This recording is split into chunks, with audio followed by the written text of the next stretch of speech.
and a good morning, good afternoon, and a very good evening to you. It's going to be a tube for today. Hope you're feeling grand and us one more. Welcome to the A&Q Wednesday, everybody.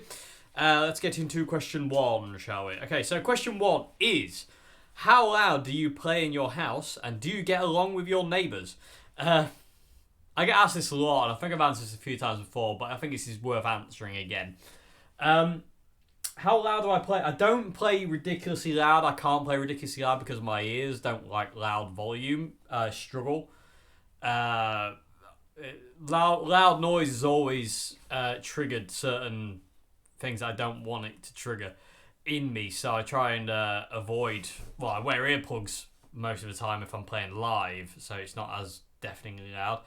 When I have to be loud, I wear earplugs. But at home, I normally play around 80 dB. Well, between 78 and 80. 80 is normally full out distortion. 78 is normally cleanish. You can nearly pretty much... When I play clean, you can pretty much talk over the top of what I'm playing. It's not... I don't like volume that much when I'm playing at home. I just don't see the point. You know, loud is for live, not for home. But unless, certain occasions. But yeah, so it's normally around 78 to 80 dB I play in this room and anywhere else. I don't play ridiculously loud in this house because, like I say, because we got neighbours on the other side of this wall. I don't want to be a total, idiot. I don't want to be horrible to them. It's not nice. And what I tend to do as well is I try and limit how much I do play in this room, not in my in my bedroom, which is over there. It's on the outside of the house. On the other side of this wall is our neighbours. So basically, the room where I do most of my videos in here, it's straight through this wall is into their house. So I try and limit my volume use in this room. So if I film a video in here in the morning, if I play guitar again, I'll either play downstairs or in my bedroom, or anywhere else. Just don't use this room as much because I don't want to annoy people too much. And also, I limit the time I stop playing in here. So if it gets to like 8 o'clock at night, I invariably stop playing in here loud because it's just not you don't want to annoy people. It's not a good thing to be an ignorant git with your volume. So I don't play stupidly loud. Like I said, I do limit how much time and how loud I play in here. So I'm not annoying next door. Do I get along well with my neighbours? Yeah. I mean, I'd like to think so. I don't know if they're secretly hatching plans to kill me because of the volume and the guitar playing is annoying. I don't know, but yeah. I mean, I don't. There doesn't seem to be any bad blood, between us. So and they're awesome anyway. I've got really wicked neighbours. So yeah. I mean, that's it. But like I said, I don't like to play loud because I don't like at home when I'm playing at home. I don't have to constantly be putting earplugs in and taking earplugs out and stuff like that. And that's more live kind of thing for me. Like at home, I like to be able to just kind of like not worry about wearing earplugs and just like just kind of go for it kind of thing.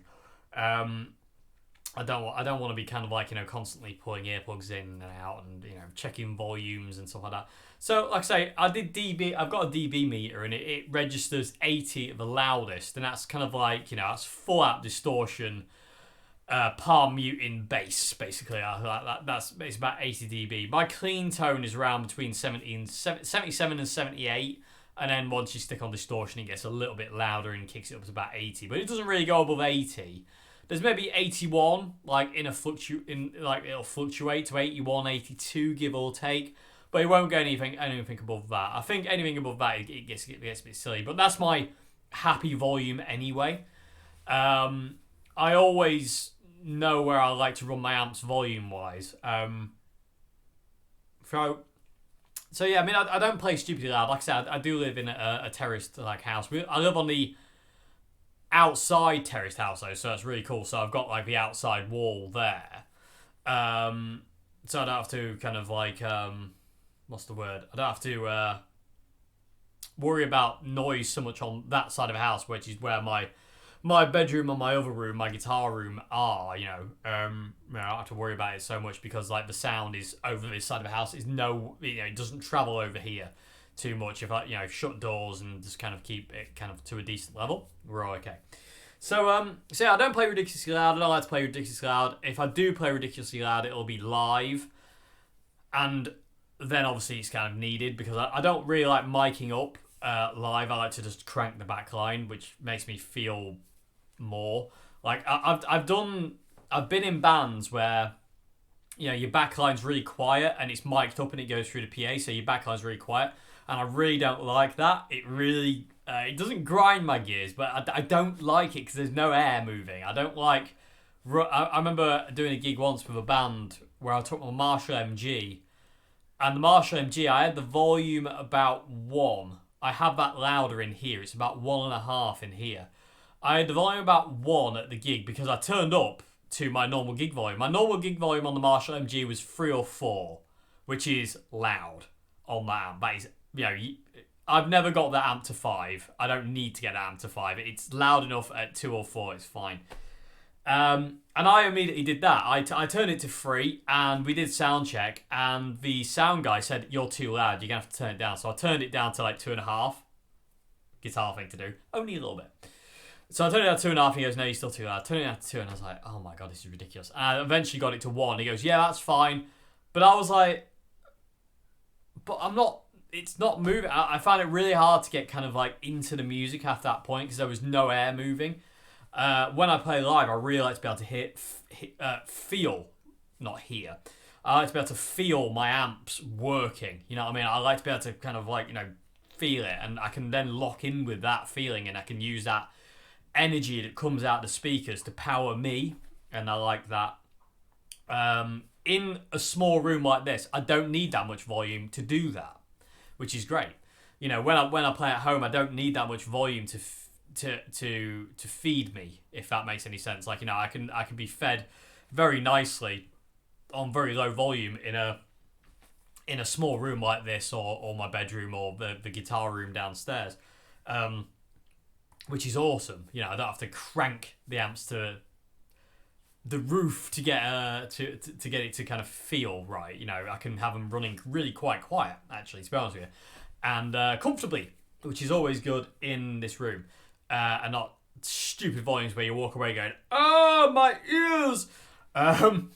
So yeah, I don't know if that made any sense, but yeah, like I say, in this room and in the house, I don't like to play stupidly loud. I just don't think it's not nice for other people to have to deal with, and also the fact is, like, I do have to respect my neighbours, and I do have to respect my ears, and also the certain things that comes on through my inability to hack loud volume if I'm not careful. Like, it can cause all sorts of horrible, unfun stuff, let's put it that way, to happen in my brain when things get too loud. Anyway, so like I normally play around, like I say, clean tone 76, 77, 78 give or take for clean tone, and then it'll normally notch up to about 80, 81 for distortion for solos, and that's about it. I don't really go any higher than that. I just don't feel the need to, and I check on a dB meter that I stick within that range.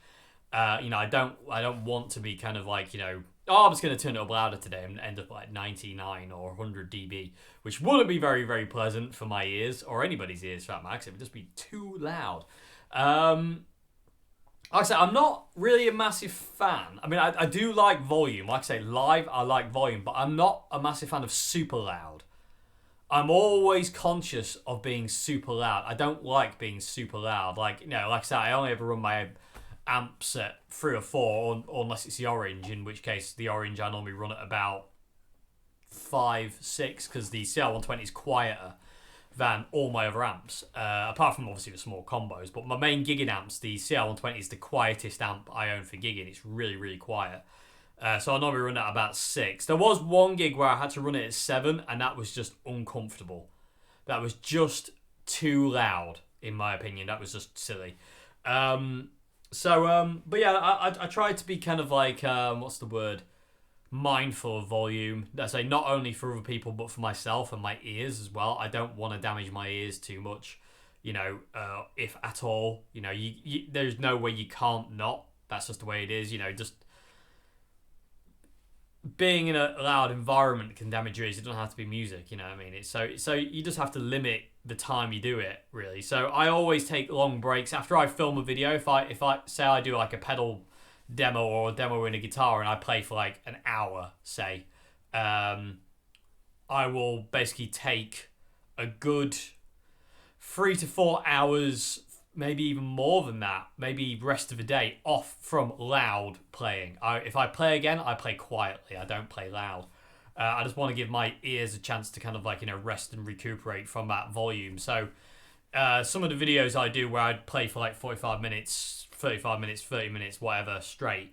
After that, I will either take the whole day away from playing like loud, or I'll take a couple of hours away and then play again. But I like to give my ears a chance to kind of like, recover, if you will. So you got to mind your ears, people. Watch out for your ears. Okay, so I hope that's answered your question. Like I say, it's not ridiculously loud. Like I say, I do respect my neighbours, and they're awesome people. So I don't want to annoy them. So moving on to question 2 now. Question 2 is: can you do the John Frusciante Dani California Wah Drive thing? So the crazy white noise thing at the end of Dani California, just using the Katana with no pedals. I'm pretty sure you could, because handy dandy with the the GA, the K switch. I'm not going to call it what it's called. It's called the K switch to me.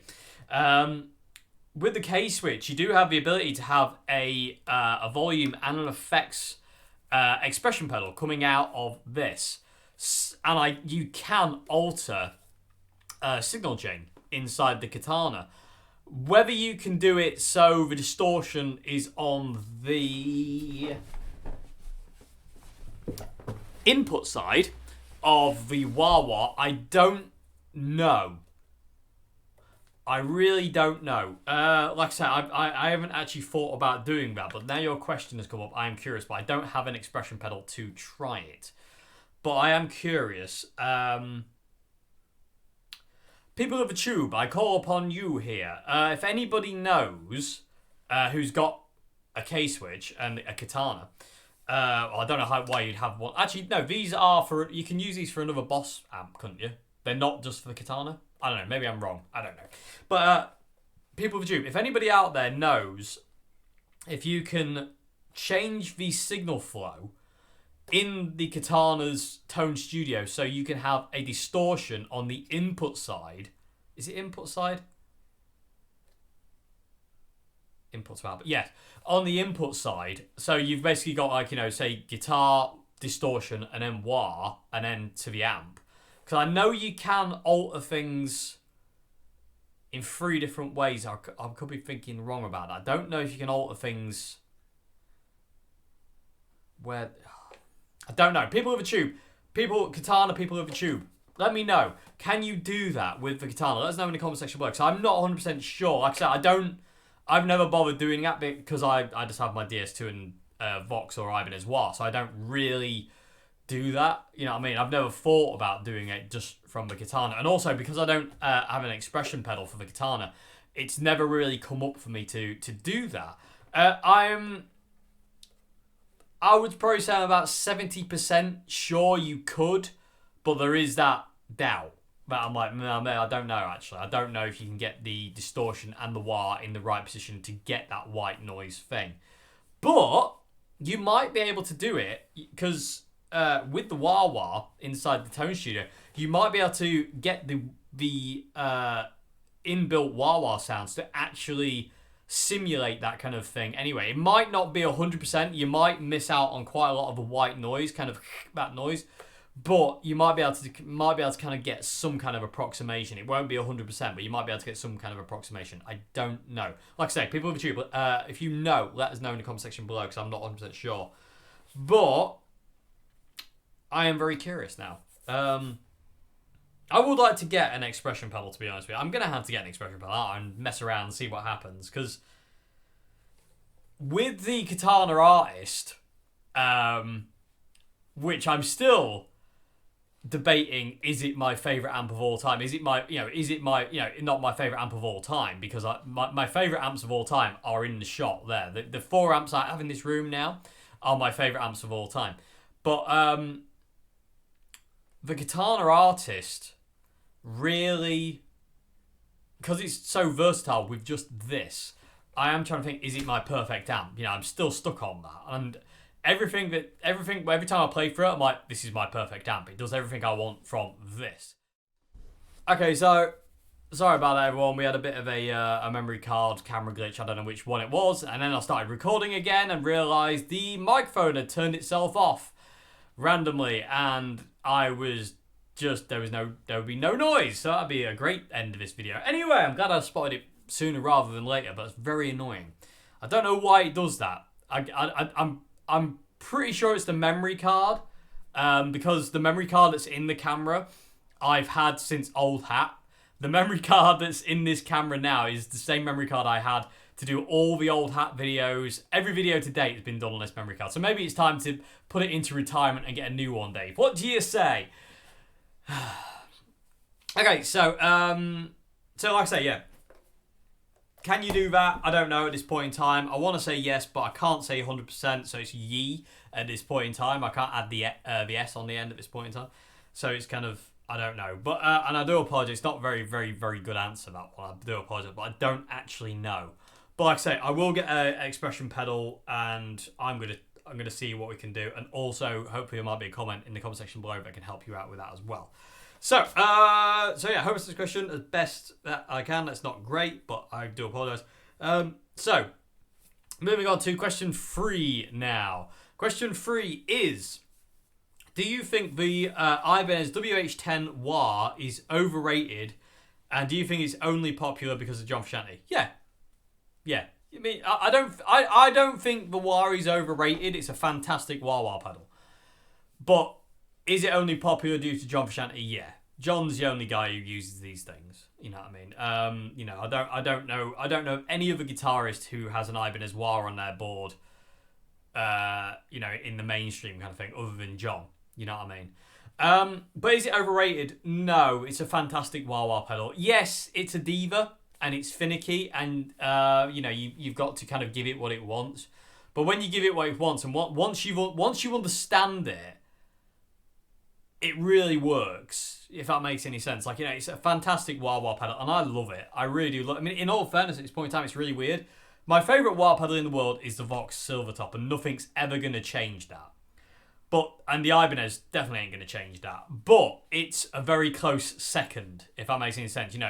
If this is the Vox running the race and winning, the Ibanez is literally there. You know what I mean? It's literally on its back. It's not that far away. And I do love it because its expression, I love the boost. I just love how it sings and it growls and what it adds and what it takes away as well, which I like. Because I don't like true bypass wah pedals. I like the darkness a wah pedal brings. And the Ibanez Wah brings a very, very, very cool treble cut, if you will. It kind of like low passes things in a very nice way. It is low pass, isn't it? Because high pass is bass. Yeah, low pass is treble. Okay, so I don't think it's overrated, but I do think it's only popular because of John Frusciante. Yes, there's that wicked story of Dave Lee going to get a Ibanez Wah from Eddie Van Halen. Dave Lee was John Frusciante's guitar tech. And Eddie Van Halen could not understand why John Frusciante wanted to use what he called a crap pedal. And in all fairness, the original, which I don't dare use though. This isn't mine. This has been very, very kindly loaned to me, as you've seen in videos. But the originals, these are pointless. The only reason I think you could would want to own one of these is just to own an original. But I have used this a maximum of probably about 4 or 5 times. I daren't touch this. And in all fairness, I prefer the reissued V2 anyway to this one. I don't really... This sounds fantastic. It's great. It's amazing. But I prefer the V2. But like I said, I mean, they're so flimsy. They're so flimsy. I mean, every time you stand on this to turn it on, you can feel it bowing in the middle. Like, they're just terrifyingly... They're pathetically weak, if that makes any sense. You know, they are literally terrifying to use. I'm not interested in this in the slightest. The V1 I'm not interested in at all. The V2 hacks a punishment. You can kick that thing because it's made of metal, and it just comes back at you. It's like the Vox Wah or any kind of like, you know, metal made Wah. They really behave. You know, they take a beating. The original, what made Ibanez think, I know, we'll make it out of plastic? What made them think this is a good idea? I have no idea. Because the wah pedal itself is fantastic, but the casing in plastic is so stupid. I have no idea what they were thinking. Anyway, but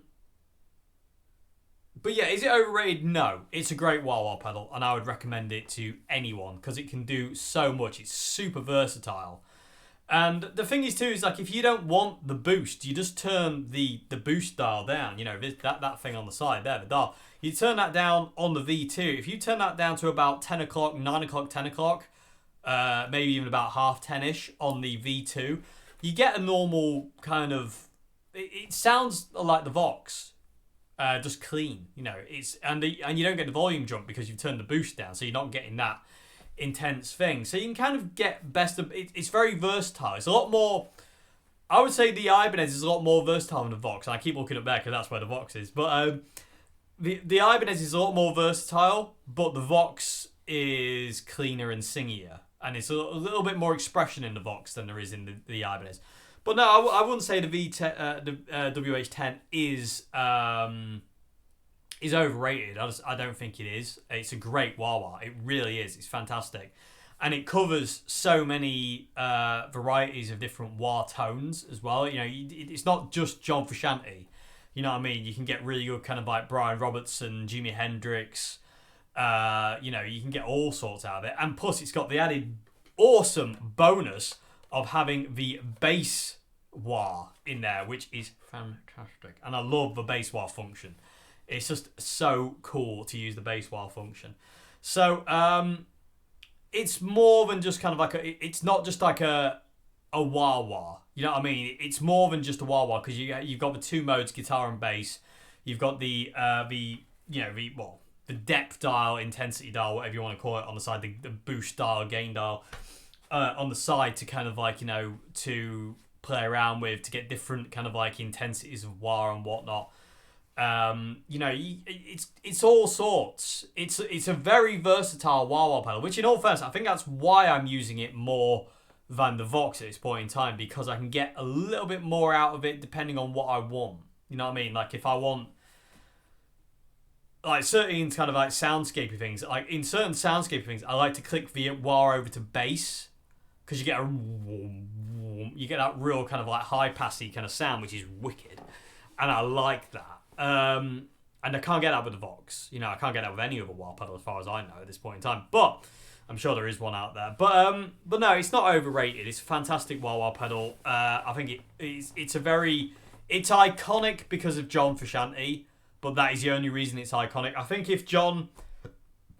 I personally believe if John Frusciante never used this thing, it would have just disappeared from sight. You know what I mean? Well, it did disappear from sight for ages until, you know, Ibanez bought the V2 back out. Excuse me. These were just kind of like, you know, they are what they are kind of thing. No one really wanted them. And then John Frusciante uses them, obviously, and then, you know, people like me decide, oh, need one of them because John's got one. And in all fairness, yeah, I mean, if you want to do the John Frusciante thing, they are the wah you need, definitely. But you can get around it with other ones. You know, the Vox Silvertop. The guy who asked this question actually mentioned the exotic wah. You know, you can do that kind of thing with stuff like that. But they're close, but they're not right, if that makes any sense. You know, the Ibanez wah has a certain voice to it that is not there in other wah pedals. No ifs, no buts. You know what I mean? Like, you know, you can get close, but you're never going to get quite right. You know, there's something about the WH10 that's very, very unique, even in reissue form. Like I say, I just think it's a really, really cool pedal. I mean, I prefer the V2 over the V1, having tried the V1 now. Although I do need to try the grey V1, because apparently the grey V1,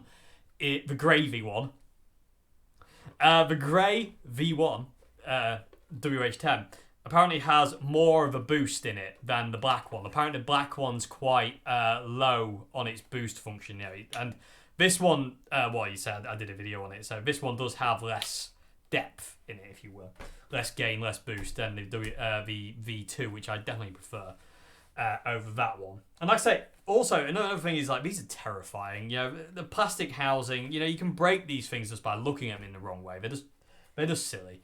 But in my opinion, like, if you really like the sound of one of these things, just get a V2 or a V3 and just take the guts out of this and put it into a different enclosure, because these enclosures are just not worth it. Wow, what is going on with my phone? Okay, so are they overrated? Oh no. Great wah-wah pedals. Yes, they're diva-ish, but you know, there's a lot of pedals that are fuzz faces, original fuzz faces, Boss DS2s, certain fuzz pedals, certain distortion pedals, certain choruses, delays, reverbs. You know, there's a lot of pedals out there that are divas in one way or another. You know, there's not many pedals that are just kind of like, you know, yep. You know what I mean? You know, happy days no matter what you do. There's always some kind of thing you have to do to accommodate them, if that makes any sense whatsoever. So it's just that certain ones are more diva-ish and Mariah Carey-ish than others. DS2 and the Ibanez WH being two of them. You know, the original are a bit of fuzz faces, though. They're extremely picky. And also, if you get certain pedals too close to the original are a bit of fuzz faces, they make noise and they're really loud, so you have to kind of keep them separate. It's bizarre. So funny. Saying that, some pedals are like that. What was it? I had a pedal. If you got things too close to it, it would make too much noise. I can't remember what it was now. Nope, can't remember what it was. It was a long time ago. But I had a pedal. If you got other pedals too close to it, it would hum and buzz. It was very, very noisy. Even when it was off, so it's bizarre. Anyway, but yeah, so I hope that's answered your question. Going to move on to final question of the day. Question 4 now. Question 4 is, what's your opinions on Buckethead? I love Buckethead. You know, I probably answered this before, but I thought I'd do it again because I'm never gonna pass up an opportunity to not talk about I'm never gonna pass up an opportunity to talk about Buckethead. He's a clever boy, is our Dave. He's great at English. I can do England. Anyway, so opinions on Buckethead. Actually, there are certain aspects of Bucket that I don't like, and that's the shreddy, kind of atonally stuff. I don't like some of the weird kind of like, you know, stuff that he does, but there is a lot I do love. You know what I mean? His melodic playing, his calmer playing, love it. And he's had the same kind of influence on me that Dave Gilmour's had on me, in the fact of I don't realise it, it's just there. You know, John Frusciante's influence on me, I can hear. Jimi Hendrix's influence, I can hear. Even that like Peter Green and Mike McCready, I can hear that. But Buckethead is there, almost subconsciously. And same with Dave Gilmour. They're there, but I've never actively sought them out like I did John or Jimmy or Mike or Peter or Rory, for that matter. You know, I've never actually sought out to be able to play like Buckethead or Dave Gilmour. They've just wormed their way in to me subconsciously. It's a really weird thing, and I don't know how that's happened, but I'm certainly glad it did, and I love it. But it's weird, and I think that's one of these things that happens. I don't know, but again, I think it comes down to mainly just being open and letting things come in. You know, music knows what it wants from you and what it wants you to do, and it will throw things at you and into you that it requires of you, if that makes any sense. Like, you know, so the Dave Gilmour influence and the Buckethead influence I have definitely comes from the music basically saying, I need you to be able to play this certain way, and the person who does that best is either Buckethead or Dave Gilmour, so I need you to do that. So so that's where that, you know, I think that's where that comes from. Personally, that's how I feel about it.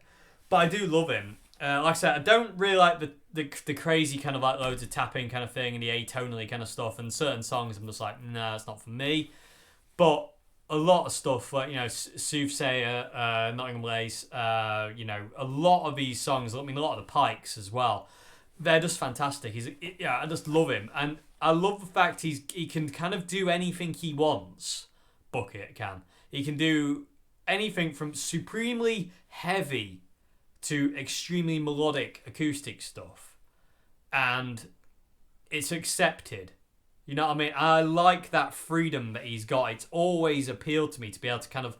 I've always liked the idea of like, not being kind of like stuck just to kind of like doing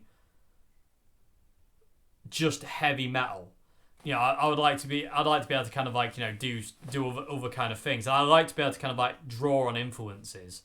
I did a song a while back dedicated to Buckethead. And I just wanted to channel him. You know what I mean? It's like, when I did a song called Dark Skies, it was for Dave Gilmour. I started to channel him as well. And there's other times where, John Frusciante gets channeled the most, definitely. No ifs, no buts, and I don't have any problem with that whatsoever. But there are times where John sits in the background and Dave Gilmour steps forward, or Buckethead steps forward, or Mike McCready steps forward, or Jimi Hendrix, or Roy Gallagher, or Peter Green. They all have their moments, and it's not dictated to by me. That is literally music going, we need this from you. Yeah, we want more Peter Greeny kind of thing, or we want more Roy Gallagher kind of thing. And it's all about, again, just being totally open and let music do what it wants. Don't kind of don't try and kind of like overanalyze it. Just let it be what it is. It is what when things happen, they happen for a reason, so to say. So music knows better than we do anyway. So you just submit to it and let it take you, and all be well. But like I say, there is a lot about Buckethead I love. I really want to try his signature Les Paul, the big white beast, because he's like 18 foot tall. I would love to try that Les Paul. I mean, I couldn't afford to buy one. I don't think Gibson even make it anymore, but I'm sure you can find one here and there. But if I ever see one at a guitar shop, I am immediately trying it out. Actually, in all fairness, there's a lot of guitars I want to try. Especially recently, there's tons that have come up. But I'd really love to try that. I mean, I love his tone as well. Like I say, it's funny because it's not a sound I would really go for, really. It's quite it's not quite enough mids for me, but I still love it, and it really appeals to me, and it gets me. You know what I mean? I can feel it. You know what I mean? There's a lot in there, and I just love it. I just love the whole persona of it, the character of Buckethead. Who knows what Brian Carroll actually is like outside of Buckethead? I'd be very curious to know what he's actually like. But the control he has over the guitar, the control he has over the sound, and this, that, and the other, is just awe-inspiring. It really is. He's such an incredible, and he can do anything. You know what I mean? The Enter the Chicken album, I think, is just a showcase of where he can go and what he can do. And he always, and sometimes it is just mindless shredding, but sometimes it really just works. I mean, Soothsayer is so much shredding in it, but you can really, you can really feel it. I'm sure some people can't, but that's okay. It's all subjective, as we know, but you can really feel he means it. You know what I mean? He's not phoning it in. He really means it. And I love that. But yeah, he's just fantastic. He's absolutely fantastic, and that's why I've done these silly videos where he appears in some of my videos because I know him quite well. Do you reckon they believed it? Oh, it's still filming. He does live around the house. I don't know where he is at this point in time. Probably in the attic again, hiding away. So anyway, is there anything else I want to say about Buckethead? Not really. But like I say, he's had an indirect influence on me, and I think that's really cool. And I like that because that's not something I've actively sought out. It's just there. You know what I mean? And every now and again, certain things will pop up, and you're like, that sounds like Buckethead. Where did that come from? You know, it's really cool. And again, some days it's like, that sounds like Dave Gilmour. Where did that come from? Or that sounds like, Jimi Hendrix more than, this, that, and the other. And today's intro jam, actually, I was heavily inspired by not wanting to do a guitar solo. It technically is because I'm on my own, but in the words, but like I was heavily inspired by not kind of doing. I wanted to do something kind of Jimi Hendrix-esque with chords. I just didn't feel like I wanted to get the drums going. I didn't want to get the looper going. I didn't want to turn on distortion. I didn't want to do any of that. I just wanted to play cleanish Jimi Hendrix-y kind of chord embellishment-y stuff. And again, that's just where it was today. You know what I mean? That wasn't a choice that I feel I made. That was a choice that music made, and then it said, you've got to do this today. This is where you got to be today. We want more Jimmy, which is there. So it just that's where we were today. So, and again, when I did the Buckethead tribute song, what's it called? Inside the Outside, I think it's called, or something like that. I forget the names of my song titles. I forget I forget the names of my songs all the time because I don't remember them. There's quite a lot of them and I don't remember them. Anyway, but yeah, when I did that one, it was just like a case of, it's the Gem Junior's fault more than anything, because I love the Gem Junior, and it really made me want to kind of just unleash that side a little bit. And obviously, the music just kind of was like, it was pushing me in that direction. I mean, it is a retake, technically, of a song I've already done. I did a song called The Evening. I think it's called The Evening or The Evening or something like that.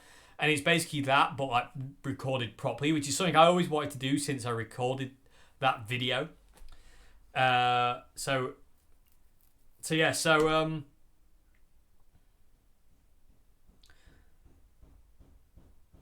and there's Buckethead now banging, trying to get out. I'll be with you in a minute. He wants feeding again. Anyway, but yeah, so there are certain, like I say, it's just that indirect influence, which is just super cool. Like I say, same with Dave Gilmour. There's also Paul Kossoff's in that kind of realm as well. It's like I'm actively sought out Paul's technique or playing style. There's just certain bits that I've picked up over the years that have wormed their way in indirectly. Certain little licks and certain phrases and certain little things here and there have wormed their way into me, from his playing, which is super cool, and I love it. Because I do have my kind of like my 5 kind of main people who I've actively sought out. There's John, there's Jimmy, there's Mike McCready, Peter Green, and Rory Gallagher. But then there is Dave Gilmour, Buckethead, Paul Kossoff. Who else? There's quite a few. There's quite a few guitarists in the indirect influence category, if you will. So yeah, but Buckethead's not one of those ones I actively sought out to kind of learn, because I'm not really a shredder. You know what I mean? It's not something I really do a great deal of, because I'm not. Well, A, I'm not very good at it, and B, I get kind of bored of it very quickly when I'm doing it. I can do it for a song or two, and I like really enjoy it, and then I start to get a bit kind of like fed up of fast, if that makes any sense. I really enjoy doing it. I still love just picking up guitar sometimes and just shredding my face off until I'm sick of it. You know what I mean? Or somebody comes and knocks me out because they can't stand the noise. Because I do think it's a really important thing to kind of, it keeps the dexterity up in your fingers and keeps your fingers going, and I think it's really a good thing to do. But for me, I get kind of bored of it quick-ish, if that makes any sense. I get kind of like, I'm a bit fed up with that now. I want to do something else that kind of like, takes me a bit more internal, because when I do shred, I can feel it's a bit more of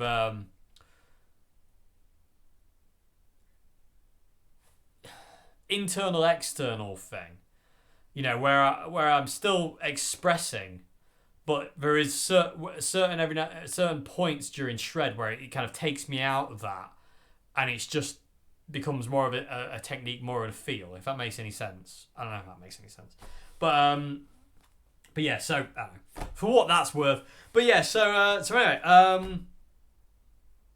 Yeah, I don't think there's anything else I really need to say, really. I need to get Buckethead on my wall, though, because I don't have him up there. And I also want to get a picture of Dave Gilmore on the wall as well, because I haven't got Dave up there either. So I need to get... Oh, and also Paul as well. I need Paul Kossoff on there. So, oh, by the way, this is my wall of heroes. So that's what this is now. I've moved them from there. I'll talk about that soon. I'll do a video update on the room, why I've got it changed around. And it's basically Andy Timmons' fault for the black sheet. Because I've been looking at his kind of like, he's been doing these kind of like gigs from home and whatnot, and he's got his amps there, and then he's got a black sheet behind his amps, and he's got lights behind his amps actually, which is something I really want to get as well. And it just looked really cool. I've been looking it out for months and months and months, and I was like, I really want to do that. So I thought I'll move my pictures and stuff over to this wall and have like a wall of heroes, and then like or influences, and then I'll have that wall black and blank. So I can put amps there. So if I ever want kind of like, double stack amps or more amps, that I'm not covering anything over, so to say. Because that was one thing that used to annoy me actually when I had that wall covered in posters and stuff, is every now and again I'd cover something over and I was like, I don't want that covered. So if we're on this wall, they'll never be covered. So anyway, so yeah, Andy Timmons' fault for the black sheet. Anyway, is there anything else I need to say? No. Anyway, so hope it's answered your questions okay. I say question 2 was a bit of a non-answer, but hopefully, people with YouTube let us know in the comments below if that's possible, and hopefully there's something you can take away there. The lovely part of my brain's saying I'm useless. Yeah, whatever. Anyway, talking to my brain, by the way. So, Dark Dave. Hi, Dark Dave. No one likes you. Did you know that? Not even me. Anyway, So anyway, yeah, hope you enjoyed this Q&A, everybody. If you want to submit a question, description box below has an email link for them there. Like I said, I go through them sequentially. I don't pick and choose unless it's a question I've already answered. I don't answer it again unless I feel I can add something else to it, or need to reiterate something, or I want to talk about it again, so to say, if that makes any sense. But yeah, so is there anything else I need to say? No, I don't think there is. So, yeah, hope you enjoyed this vid, everybody, and I hope you enjoyed, I hope there's something you can kind of take away from it, and yeah, I'll see you again on Friday for another vid. I don't know what it is, but we will find out then. Have a great morning, afternoon, good evening, and goodbye now. Thank you.